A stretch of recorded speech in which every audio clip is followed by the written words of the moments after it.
Thank you, chairpersons, for kind introduction. So today I will be speaking on real-world evidence versus randomized control trials. What is their impact on decision making? I will just give you a brief idea about what is real-world evidence, what is randomized control trials, how they are different, and how they can be used to enable our clinical judgment and to improve the management of various diseases, particularly type 2 diabetes. So real world data and real world evidence, they are playing an increasing role in healthcare decisions. This is a statement by US FDA. US FDA uses this data to monitor post-market safety and adverse outcomes and to make regulatory decisions related to the product. The healthcare community, it uses them to support various coverage decisions and to develop guidelines and decision support tools. And medical product developers, they use this to better design clinical trials and observational studies to generate innovative and new treatment approaches. So what is real world data and where do they come from? So real world data are the data which are relating to patient health status or the delivery of healthcare, which is routinely collected from a variety of sources. It can come from electronic medical health records or claims, billing activities or product and disease registries, patient generated data from in-house settings like glucometers, wearables, and data gathered from various other sources that can inform on health status such as mobile devices also. Social media also, they can provide a lot of real world data related to patient conditions and various issues related to health. So these are the various sources of real world data. It can be claims or clinical studies like product registry or disease registry, which is being used very well nowadays in Western populations. There are clinical settings in the form of electronic health records, laboratory data, billing data.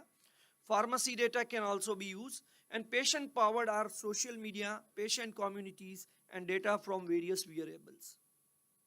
So what is real world evidence? Real world evidence is the clinical evidence regarding the usage and potential benefits or adverse outcomes of a medical product, which is derived from analysis of this very large real world data.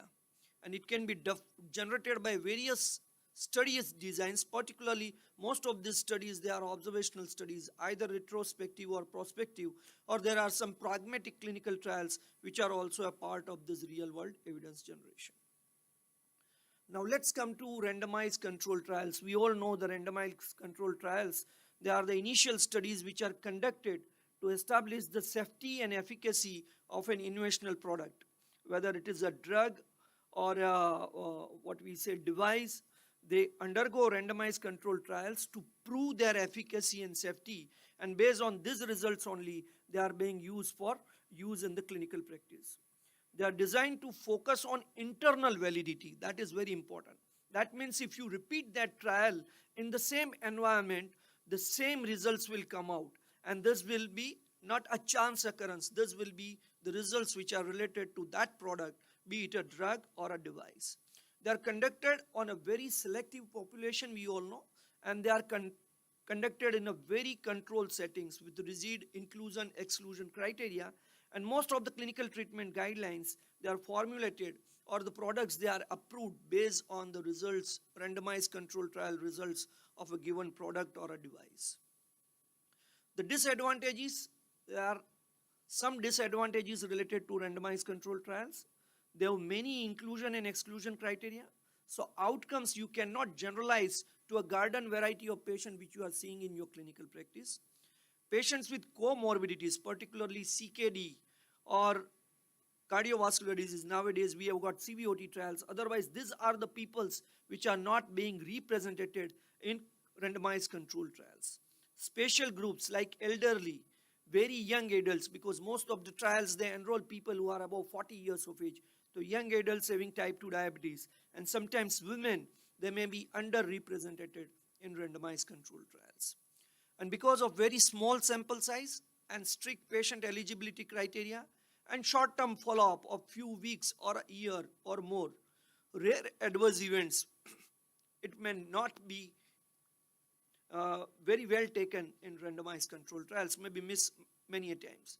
So it may not provide real information about effectiveness of a given product on a clinical setting, because this is being carried out in a very specific environment in specific population. So that will give you an idea about efficacy of that product in that category of patients. Now, if we see the real world evidence which is being developed from a large data, it has got certain advantages. First, as compared to RCT, it may take much less time, less resources and less cost. Definitely this is going to be a very less costly affair as compared to randomized control trials, where everything is being paid by a sponsor who is running the trial. In real world studies, data can be assessed rapidly and can be retrieved easily. You decide the hypothesis, and based on your data, you can collect data very fast and you can analyze that data very fast. It can be used to evaluate the natural history of disease, prevalence of disease, incidence, unmet clinical needs which are there, current treatment patterns and their effect on the outcomes, and the standard of care. You can define the standard of care based on real world evidence also. It can be used to support patient outcomes and health economics, and can be used to understand current healthcare services which are there in every country. Research which is not possible with randomized control trial can be done with real world evidence, particularly in high risk group like CKD, pregnant women, or some kind of a rare disease where randomized control trial cannot be taken up. But you can do real world data and real world evidence generation for that rare disease which is affecting a small number of patients. Side effects which are less frequently seen can be studied better with real world evidence studies compared to RCD. If you see the SGLT2 inhibitors, they increase the risk of euglycemic diabetic ketoacidosis, which was not evident in randomized control trials, but which was picked up from real world analysis of studies. As far as challenges are concerned, this is a beautiful radar of real world evidence challenges. It can be associated with various technological challenges like cyber security or complexity of this matter. It can be organizational, particularly it is related to data quality, various standards which are to be maintained in this, coordination, compliance and cost, and it can be because of the people where bias, reporting bias and selection bias, these are the important issues. So the limitations, mainly incomplete data or missing data, which can reduce the validity of that evidence. For studies which are involving multiple study arms, there has to be some selection bias, and this can be minimized with the help of propensity score matching, where all the treatment arms, they will be matched according to the propensity score, and this will reduce the chance of selection bias. As in case of a retrospective data, there may be a recall bias because people may not be able to recall the events either by patients or caregivers, and there may be a detection bias where an event may be reported more frequently in one particular patient group than other. These are various biases which are common in real world evidence. And due to inherent differences in their design, patient populations or methods of analysis for real world evidence and for randomized control trials, they are different and they may generate discrepant results. For correct analysis, you require a very large amount of data, and to maintain the quality, a lot of time is wasted in that data quality management. Experienced experts, they are needed for the analysis of this large data. There is some issues related to privacy, confidentiality of this data, and you need to have a very standard protocol if you want to run real world evidence. Large data collected in a large database, analyzed by a very proper software where all the biases they are taken care of, and then you can generate a very good evidence from real world data also. So in nutshell, these are the differences between randomized control trials and real world studies. If we see the purpose of study, the randomized control trials, they will give you an idea about the efficacy of a product, whether this product works or not. And real world evidence will give you an idea about effectiveness of this product. Does this product work in the real world, in the clinical setting, and how much it is effective in real setting. Type of study, if we see, then randomized control trial is interventional, whereas real world study is mostly observational. Design in randomized control trial, it is always prospective. Real world may be retrospective or prospective. Patient population, randomized control trial, very small group, very restricted with rigid inclusion and exclusion criteria, where it is in real world, it is very large and heterogeneous group of people.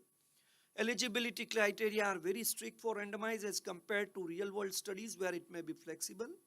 And treatment is fixed in randomized control trials, a drug versus placebo or a drug versus comparator, whereas in real world studies, you may have a data related to multiple drugs in multiple people. Randomization is there in randomized control trials, and because of that, the reliability of randomized control trials is the highest as compared to various other modes of investigations. And real world studies have got no randomization, no blinding, and that's why their evidence is not as strong as the evidence which is generated from randomized control trials. So to conclude, I say to maximize validity and applicability, real world studies should be accurate, consistently collected and verifiable to a similar level as randomized control trials. Real world studies are not able to achieve the high internal validity which is there in randomized control trials. If you repeat randomized control trial, you will get same results, and that is the reason the randomized control trials, they provide highest body of evidence. But if you perform randomized real world studies in a proper manner, then they can provide you a valuable complementary data and which you can use to generalize the outcomes of randomized control trials on a broader patient population. Accumulating evidence suggests that appropriately conducted real-world studies, they have potential to support regulatory decisions in the absence of randomized control trial, and further work is required the areas where which can use real-world evidence as compared to RCT, and where we should use more of RCT and not real-world evidence to provide a good decision support in our clinical practice. So I will ultimately say that RCT research, which is characterized as having the highest reliability, and real world research, which reflects the actual clinical aspects, they can have a mutually supplementary relationship, and together they can provide you the most powerful evidence-based research in medicine. And we should use both them together to generate more evidence for our clinical practice. Thank you very much.